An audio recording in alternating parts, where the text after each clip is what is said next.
Cette lettre de Paul aux Corinthiens a toujours surpris plusieurs lecteurs de la Bible.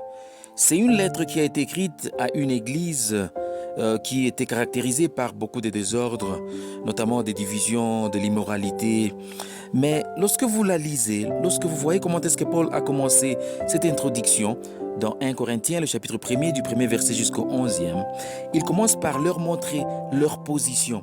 Et c'est sur base de cette position qu'ils devraient se comporter en accord avec cette position.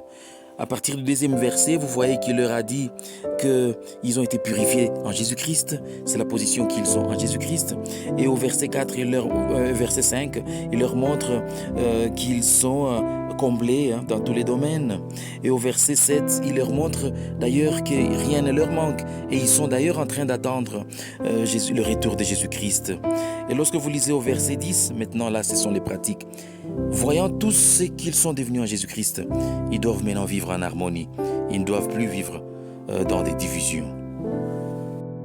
Paul a voulu qu'ils puissent se rappeler de leur position et de leur nouvelle identité en Jésus-Christ pour que cela puisse être une motivation pour eux à vivre une vie digne.